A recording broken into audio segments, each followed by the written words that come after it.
85 used to be old. But today, people aren't even getting old until they're in their 90s. That's the new 60. Yeah.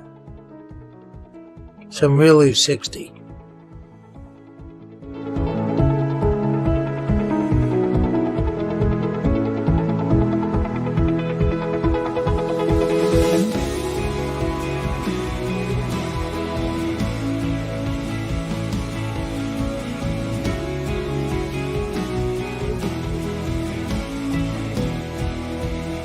I said, Dad, we're poor, aren't we? He said, yes. I said, why are we giving money to other poor people? And he said, because no matter how poor you are, there's already somebody more poor. No, I didn't want to accept that. So I said, look, Dad, what if I hadn't eaten for 2 days and I was very hungry and I went out and I did an odd job and I earned $1? You want me to take that dollar and put it into the pushki? He said, no. I said, see, I'm right. He said, no, you're not right. He said, if you earned only $1, I want you to put a penny into the pushki.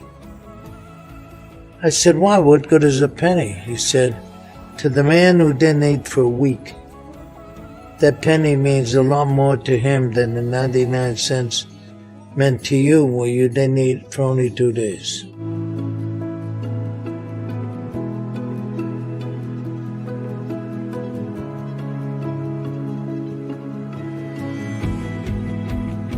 I didn't know why I did it, but I had to be doing something. I worked in the bagel factory, I worked in a grocery store, I worked in a laundromat, I worked in a delivering orders for a meat market. Look, people ask me if I was born poor, what sort of passion did I have to become wealthy? I can't answer that question because I don't know. All I know is that I wanted to accomplish something. Every time I got into a new thing to do, or a new business, it's because I wanted to achieve something. It wasn't because I was looking for the money.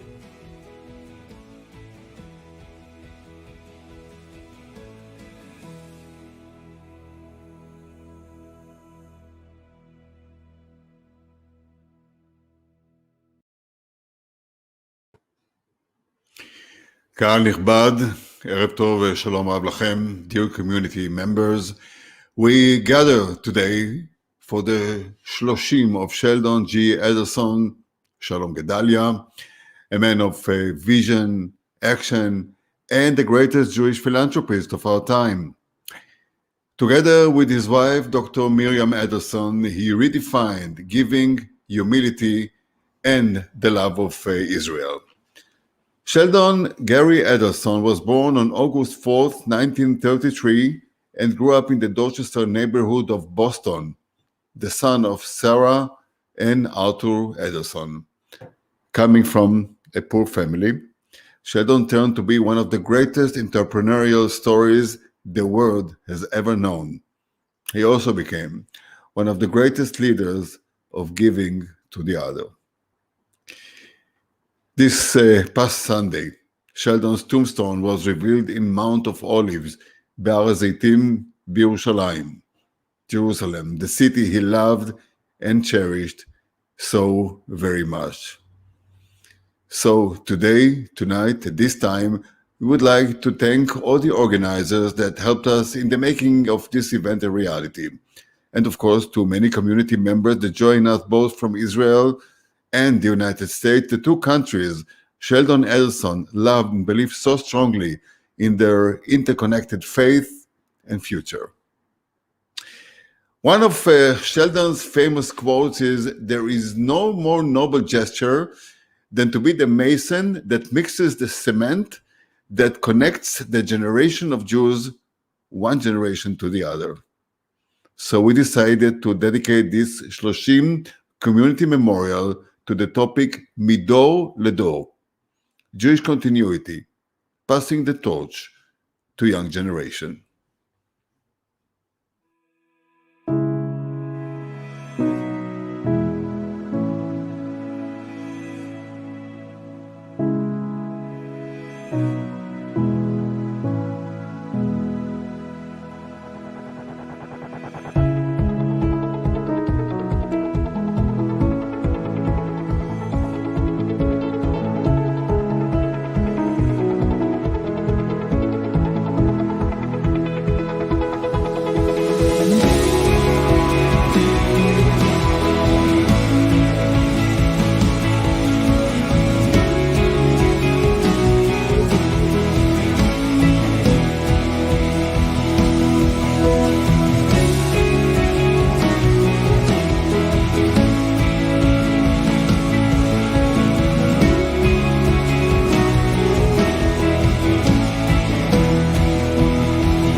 Rami Kleinstein is an American-born Israeli singer and composer. He had the opportunity to perform several times in fundraisers for different causes that Sheldon and Miriam support for so many years. And he's dedicating this next song tonight to the memory of Sheldon. Od lo tamu kol pla'aich. Your wonders haven't finished yet.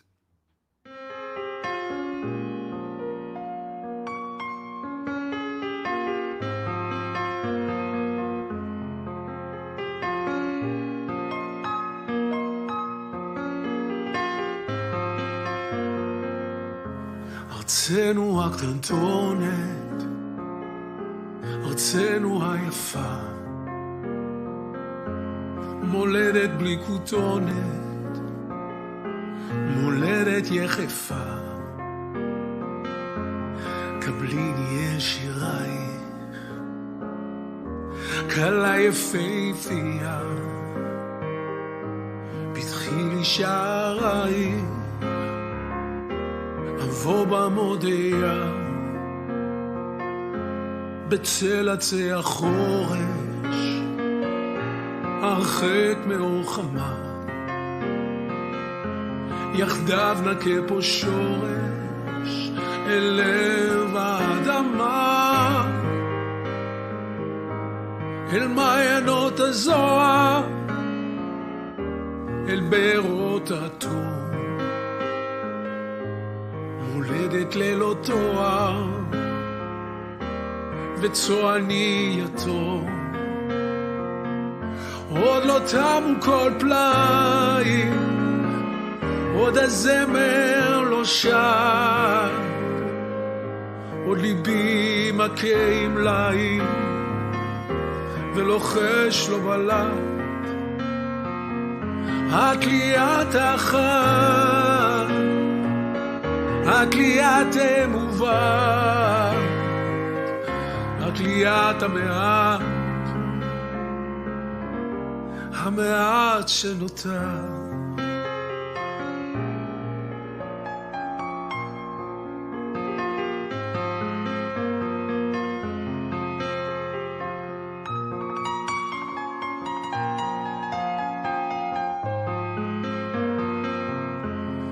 נביע בבגדינו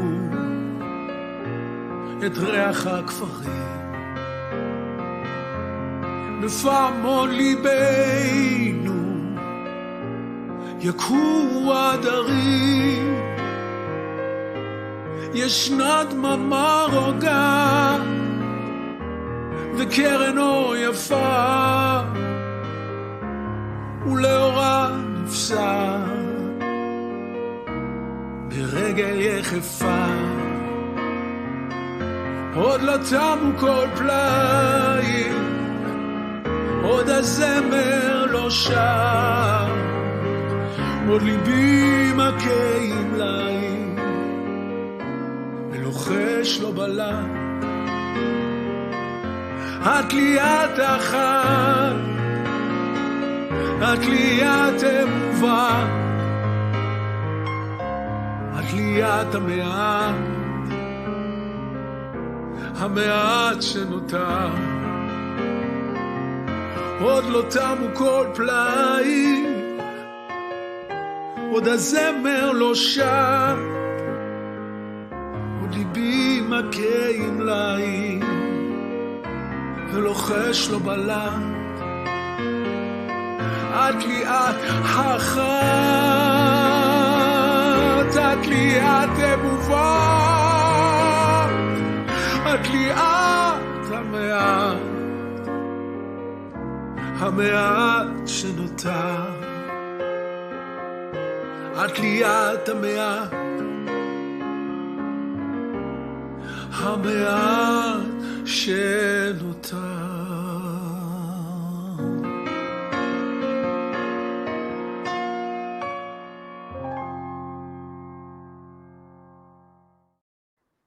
Natan Sharansky is a human rights activist and author who, as a refugee back in the Soviet Union during the 1970s and the 1980s, spent 9 years in different Soviet prisons.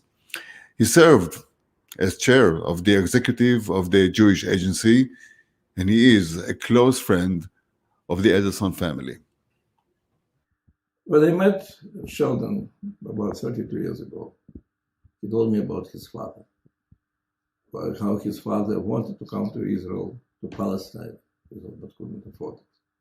How he wanted to help to many Jews in trouble, to Jews in Europe and Jews in America, but very rarely he could do it. And so then, for many years, meeting with Sheldon, and seeing constantly how he tries to help, how he changes the world by his philanthropy, I always had a feeling that he wants to do what his father wanted to do. And he feels very proud for the fact that he can do final things about which his father wanted to have. Sheldon not only was the biggest philanthropist in modern Jewish history, he thought big, but he was also dealing with this philanthropy as a businessman, almost as a merchant who wants to make sure that he is paying for the best thing which people need, or that he presents or tries to sell to people really something which is very important for them. And when he becomes convinced that that is the project, that's the approach, that's the program which Jewish people need, his generosity had no limits. That's how birthrights, from a very small, successful but very small project, became the most successful program for Jewish identity in the world. And if it was, he had to pay for this $20 million, $25 million, $30 million, $50 million, $70 million a year, Okay, that's it. He said, I cannot accept that there is one Jew in the world who wants to come to Israel and cannot afford it. That's how birthright became such a global, successful program. Or I remember how he came to Sheldon and Miri, who, of course, is an unbelievable partner, and spoke about Israel Fellows, how it is important to bring Israel Fellows, the program that I was that I initiated and I was very proud of, not to 10 universities, but to 15 or 20. And Phil Sheldon said, you know what, I want to see your Israel Fellows. And then when I brought 3 girls who just now came from different universities from America, he had 1 hour very interesting conversation. Like a young boy, he was an actor for a moment. He said, you know what, convince me. No, convince me. I am a boy who is interested only in dating girls. Convince me, why should I go now to Israel? And then he changed his mind. He said, no, I am only a boy who is interested only in my scientific career. Why should I go to Israel? And I said, you know what, I am not interested in anything. I'm interested to travel all over the world, to see the people. Why should I go to Israel? And so it was a very interesting competition between him and these young girls. He was a young boy and they were young girls. And after an hour of conversation, he said, oh, you know, probably these people can make a difference. But why you are thinking so small? Why about 15 universities? I want to go to 100 universities. And when he decided that we have to fight anti-Semitism on American campuses, and went with his Maccabi project, it was a project how to reach every university in the world. Well, what can I say? Miri, you're a great partner, you're a great supporter, you can be very proud, together with Sheldon, Zichrono Livracha, that you helped to make our world a much better place for Jews, for Israel, and for every human being. Yeh zichro shel Sheldon Baruch. Barry Schraig served as the president of CJP in the Greater Boston Jewish Federation from 1987 to 2017. He is now professor of the practice in the Hornstein program and the Cohen Center for Modern Jewish Studies at Brandeis University. Thank you so much for the opportunity to say a few words in memory of my friend Sheldon, who's a great friend and a great person. We're going to have the holiday of Purim very soon. And on the holiday of Purim in the Megillah, Mordecai sends a message to Esther when it's time for her to save the Jewish people. And he says, you know, perhaps you have been put in the royal position just for exactly this moment when your help is needed by your people. And I think when Sheldon went to Israel for the first time and met Miri and fell in love with Israel and with Miri, something clicked inside him. And when he and Miri begin to acquire huge resources and power and influence, something said to Sheldon, you know, Sheldon, perhaps you're in exactly this position in order to save your people. So the first time I spoke to him about birthright, and I told him that 20,000 kids were going to be left on the ground while 20,000 went, he felt a sense of responsibility. And he just said, that's not going to happen. So as a result of that, he started to give $40 million a year to Birthright. And as a result of that, probably another 400,000 kids who wouldn't have gone went. And it's not just an act of charity, it's an act of history changing. Sheldon understood that he could change history, and he did. How many rabbis, how many Jewish communal professionals, how many rich people given to Jewish charities, how many people who are going to raise their children as Jews were going to come out of those 400,000 people?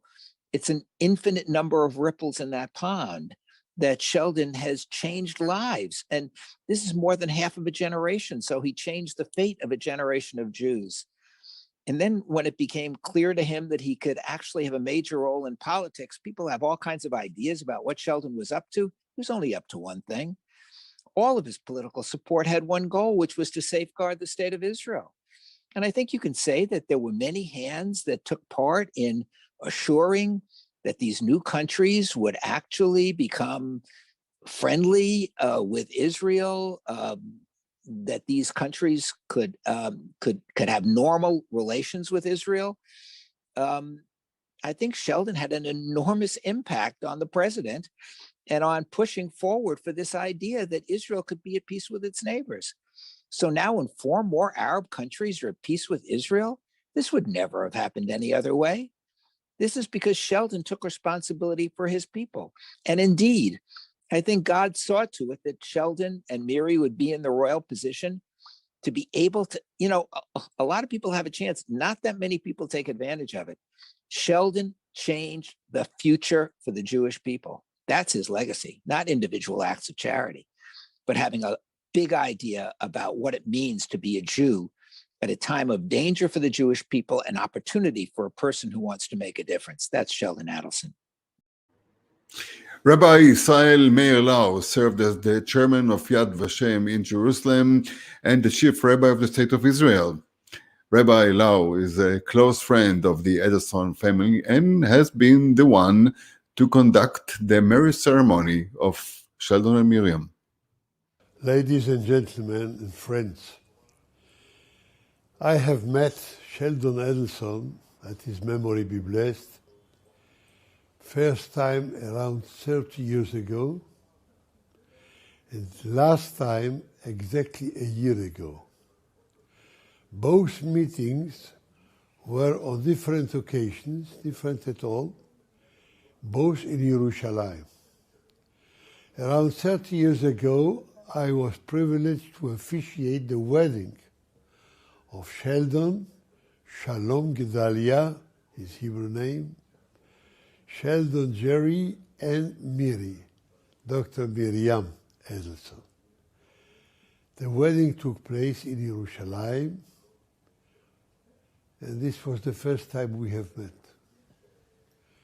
Last time was a year ago, when 49 leaders of different countries in the world, including United States of America, Russia, Great Britain and France, and many others, came on the day of international commemoration of the Holocaust in Yad Vashem in Yerushalayim. Sheldon and Miri were there, among leaders of the world. What I have learned from this man is, first of all, to make money, a great fortune, is a great achievement. But the real accomplishment is not to make the money, but to know how to use it. What is the purpose? He was a great donor. He was a great philanthropist. And I think that there is no one task which is very important for the Jewish people that he wasn't in the midst of this donation. A good heart, great heart, a dynamic person, very cute, very happy always. We have met always in a smile on his face to everyone. I learned from him many things. One of them is how to react about your woman, about your wife, how to give her the appreciation and love and honor. I told once that in a dinner for Yad Vashem, which took place many years ago in New York, Sheldon said, "What am I doing here? A dinner for Yad Vashem. I wasn't in the Holocaust. My family wasn't involved in the Holocaust. I was born somewhere in Boston, Massachusetts.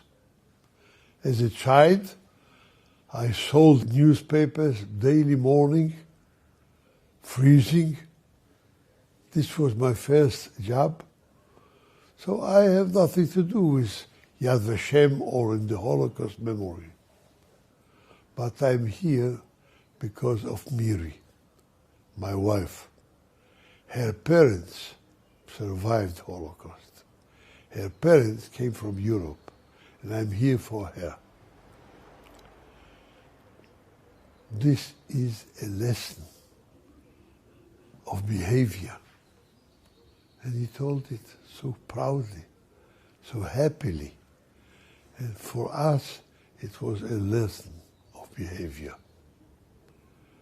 There are not very many people like Sheldon Adelson, and not very many couples like the last 30 years we could learn a good lesson from this couple. How Sheldon made it from Boston to Yerushalayim. This is an amazing story of a great man with huge accomplishments, and we have learned from him, and never to forget a personality of a giant like Sheldon Adelson.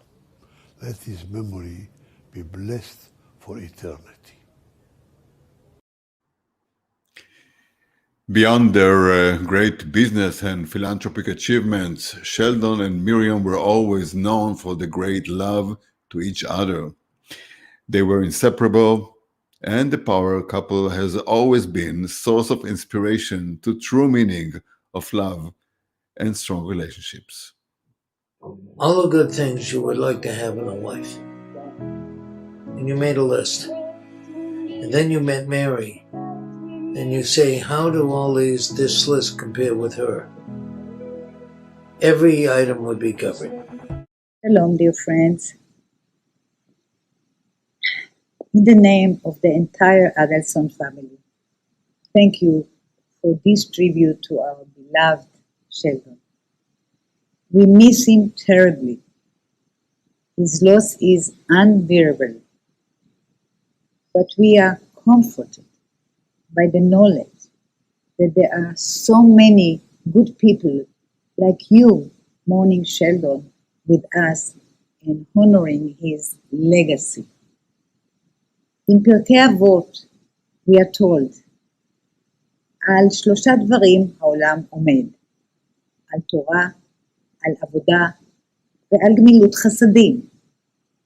The world stands upon 3 things, Torah, divine service, and acts of kindness. When it came to acts of kindness, Sheldon, as we all know, was a giant. His philanthropy was legendary. It wouldn't be an exaggeration to say that he improved the lives of millions of people worldwide. How delighted he would be to see you providing the other 2 pillars of Pirkei Avot today with your limud and prayer. This is the essence of Judaism. All of us doing what we can do to help one another in body or in soul, raising money or morale, with high spirits or with deep scholarship.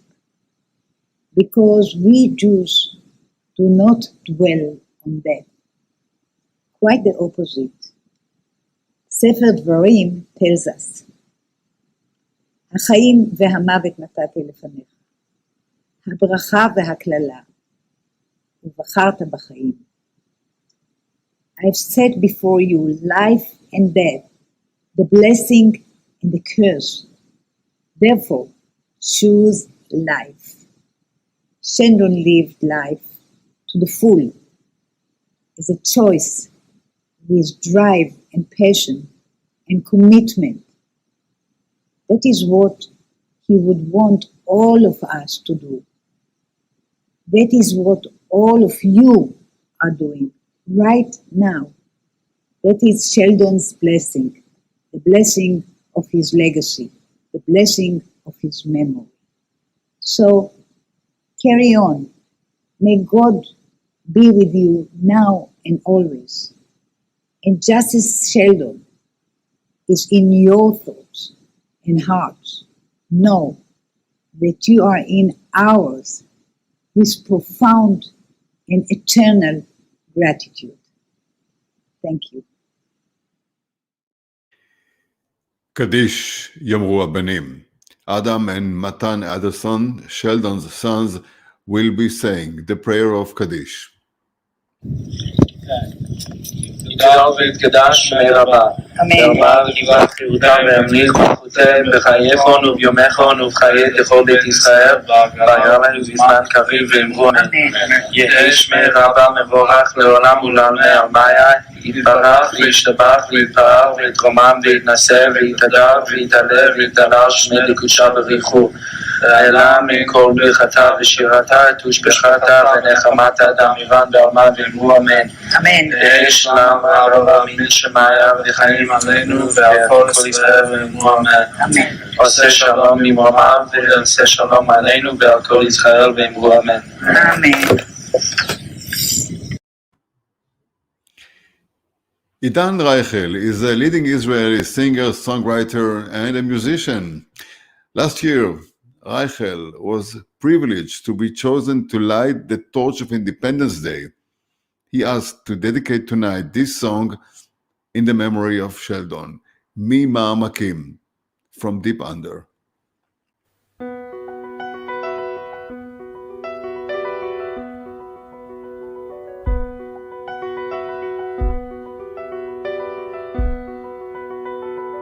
Nannu nannu ne, nannu nannu ne, kanchali gudaye. Nannu nannu ne, nannu nannu ne, kanchali gudaye. Gemsi shetfet geshi kuilen benelat. Chebana garleje yemtamr saunat. Somlinje nemleje tegabu yilunal. Yetesekkelo man yawrdilnal. Nannu nannu ne. Kanchale gudaye, nannu nannu ne, kanchale gudaye. ממעמקים קראתי אלייך, בואי אליי, ושובך יחזור שוב האור בעיניי. לא גמור לא עוזב המגע בידייך, שיבוא ויעיר לנשמע קול צחוקי. ננו ננו נה, ננו ננו נה, kanchale gudaye. Nannu nannu ne, nannu nannu ne, kanchale gudaye. ממעמקים קראתי אלייך, בואי אליי, מול ירח מאיר את דרכך שוב אליי. נפרסו ונמסו מול מגע של ידייך, באוזנייך לוחש שואל, מי זה קורא לך הלילה, הקשיבי, מי שב בקול אלייך אל חלונך. מי שם נפשו שתהי מאושרת, מי ישים יד ויבנה את ביתך, מי ייתן חייו ישימה מתחתייך, מי כעפר לרגלייך יחיה, מי יאהבך עוד מכל אוהבייך, מי מכל רוח רעה יצילך, ממעמקים. ננו ננו נה, ננו ננו נה, kanchale gudaye. Nannu nannu ne, nannu nannu ne, kanchale gudaye. ממעמקים קראתי אלייך, בואי אליי, מול ירח מאיר את דרכך שוב אליי.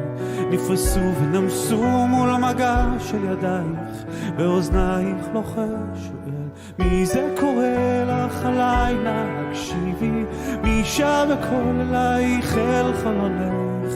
מי שם נפשו שתהי מאושרת, מי ישים יד ויבנה את ביתך, מי ייתן חייו ישימה מתחתייך, מי כעפר לרגלייך יחיה, מי יאהבך עוד מכל אוהבייך, מי מכל רוח רעה יצילך, ממעמקים. Lebone, lebone, lebone.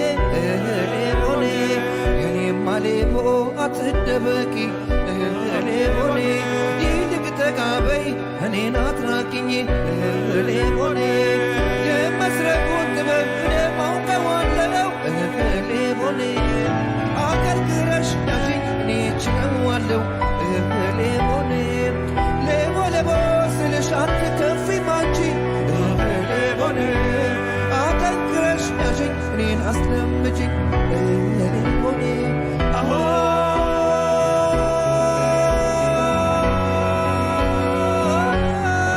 זה קורא לך הלילה, הקשיבי, מי שר בקול אלייך אל חלונך, מי שם נפשו שתהי מאושרת, מי ישים יד ויבנה את ביתך, ומי ייתן חייו ישימה מתחתייך, מי כעפר לרגלייך יחיה, מי יאהבך עוד מכל אוהבייך, מי מכל רוח רעה יצילך ממעמקים.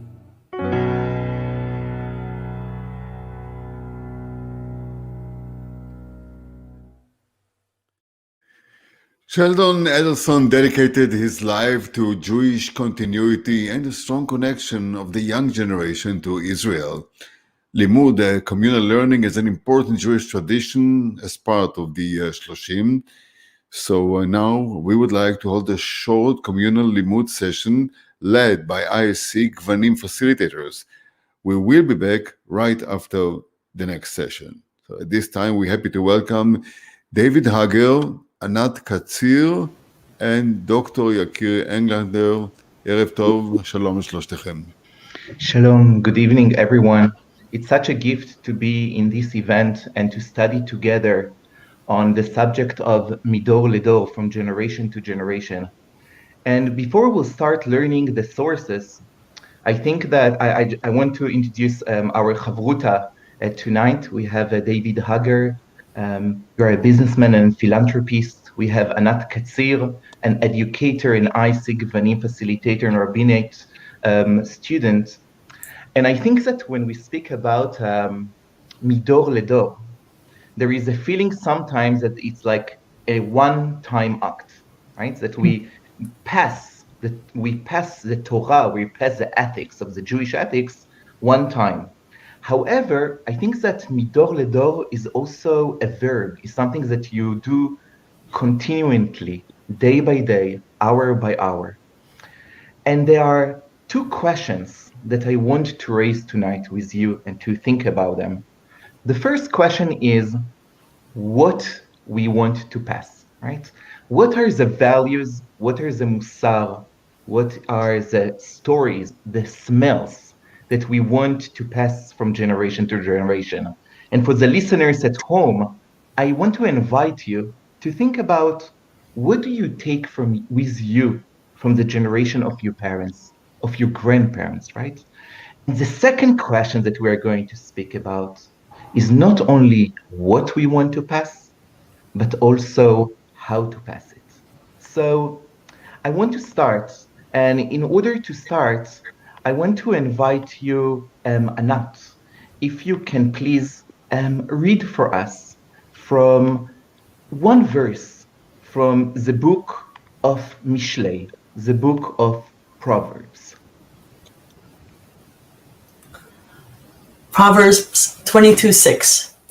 Train a lad in the way he ought to go.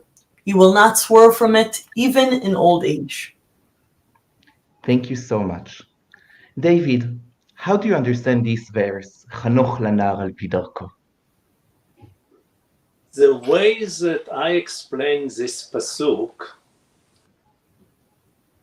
it's amazing that almost 3,000 years ago, Shlomo HaMelech, King Solomon, taught us a basic thing in education that only in the last 40 years, every teacher, every parent is trying to follow up in this concept.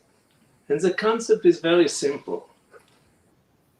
You want to raise children, don't raise them based on what you would like them to be. raise them based on what God gave them, based on the midot, the quality, the characters that they have. For example, if your kids like music, don't try to push him to Harvard Law School. He might be a good lawyer, but he will be a miserable person. Encourage him with this character, provide him all the means that he should be the best musician. If you can afford, take him private teachers to teach him music, how to write songs. And we saw, in our history, in the first book of the Torah, in Bereshit, Genesis, we have two main players. We have Yaakov, Jacob. He has 12 children. Before he dies, he blesses them. He gives them, to each kid, a specific blessing based on his character. From the other side, Arav Shimshon Raphael Hirsch, when he talks about the way that Rivka and Yitzchak and Isaac raised their children, he's using a very strong language that they made a major mistake. When I was reading it, I was shocked how you talk in these harsh words. He was saying that Yitzchak made a basic mistake. What Shlomo HaMelech is teaching us, he didn't know this concept. His first son, Yaakov, Jacob, was a learner. He enjoyed learning. He sent him to a school or to yeshiva, and he was studying there day and night for 14 years. He was sure that Esav should follow the footstep of his brother. Right. However, he should have paid attention. Esav was a guy that likes action. He liked to be outside, to be a hunter. Would Yitzchak know it, then he can take this character of Esav and do something positive. He's used that he could be a soldier. So David, what we hear here is that different ways how we need to give to each child to be himself and herself. And before we're going to continue and to go to you, Anat, I just want to say we have many hundreds of people here who are listening to us on the Zoom. So now you are going to go to rooms with facilitators to study as a one community these beautiful texts. And for the people who are watching on different media, we are going to learn in our Chavruta, and you're going to stay with us.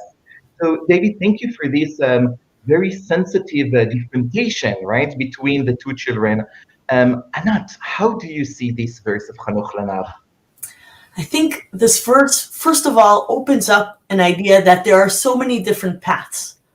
I think that's not an obvious idea to many, that there are different paths. There are individual, personal paths that can link every person to their experience within Judaism.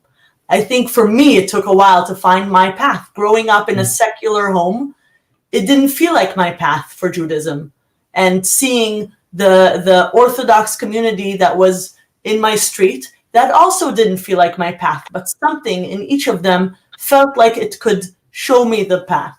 Knowing the world outside has so much to offer in Judaism allowed me to find my path and continue searching that path. And that invites me, and that invitation continues and will continue most likely into my old age. And I think David hit the nail on the head when he said, this is our teaching, this is our gift. Our responsibility is to find the bridge. We are the bridge to the next generation.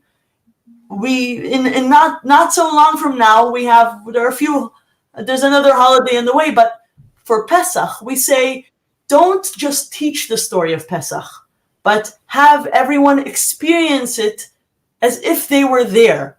We can give the information, or we can give a link, an experience, a feeling, a connection by identifying the learners in front of us, knowing their passions, knowing their personality, knowing their character, as David said. We have the power to open this door to Judaism and allow them to continue exploring the wonders, the gifts of our tradition for the rest of their lives.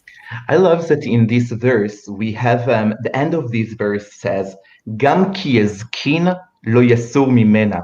That it's like bring you to the question of like, what when you are going to become the elder, right? When you are going to be the one, what kind of smells, what kind of, stories, of melodies that you got from your grandparents, you're going to bring and give to your grandchildren.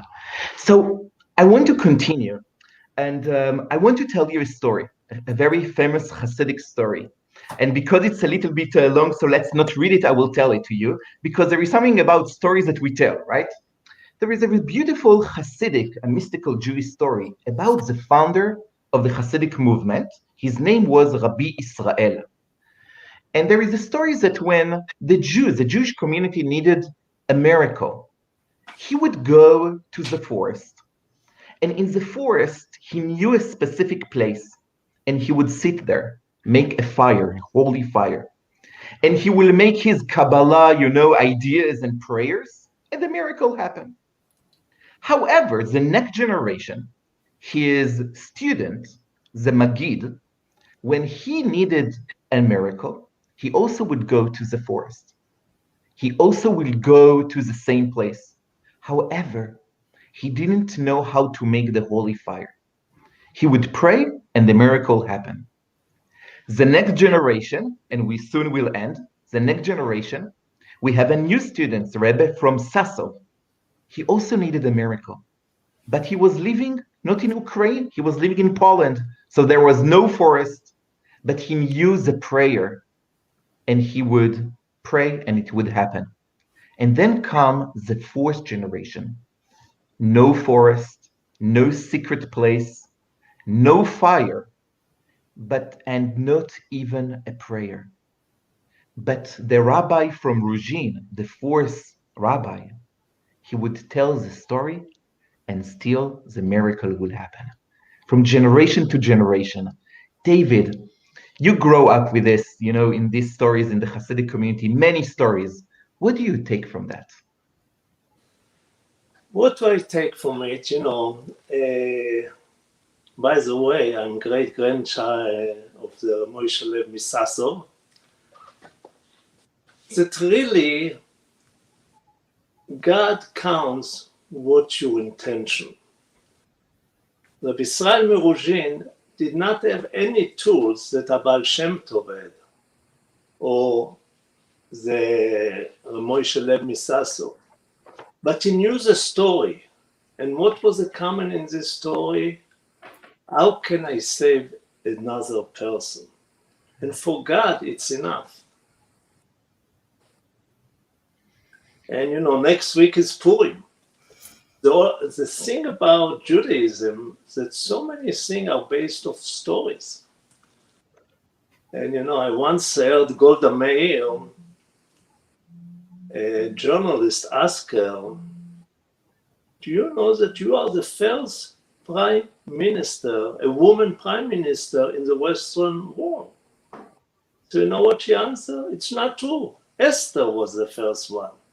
And when I called Nixon in the Yom Kippur War, and we ran out of ammunition, I remember the story of Esther, like how she felt before she started to talk to Ahasuerus. So this is what's amazing in our tradition, the story. Right, the power of the story. Anat, how do you read this story? It's an interesting story of how things are passed and how things change. I think someone may accidentally read the story and say, well, if it didn't matter that he didn't light the fire or say the specific prayers, does that mean that they didn't matter? Did it not matter to do something in a specific way or to say the prayer in a specific way? And it may accidentally send the wrong message. I have to say, as a woman in the rabbinic world, I can say, oh, well, these things don't speak to who I am, and they don't speak to how my community prays and not to how we practice. Well, then maybe I don't need them. I can do my own thing. But I think what is important here is that what mattered was the story, the preservation of telling all the different generations, telling the change, being a part of it, not putting it behind you, but embracing it and knowing what it was before making another step forward, before adapting, before finding your own path in the Jewish world, is you carry with you all the different stages, all the different elements, and all of the gifts that were given to you by previous generations.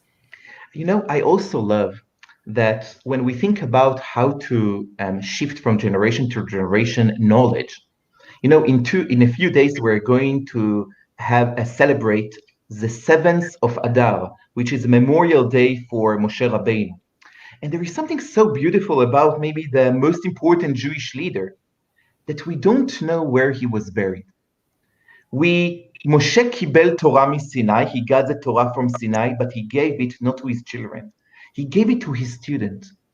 And there is something about he gave, but what did he give? We cannot go even to his grave. And I think about that maybe there is a deep Jewish wisdom. It's not about the knowledge or about history. It's about Jewish memory. It's not about what exactly is the knowledge that they did in the past years and past generation, because maybe what they did will not be relevant for us in the 21st century with the challenges of the virtual world and everything. However, and here comes the gift, you have the story, you have the memory. In every generation, a person needed to feel as if she and he and them were in Egypt. This is what we are going to say in the Seder, right? It's the existential feeling of where we are.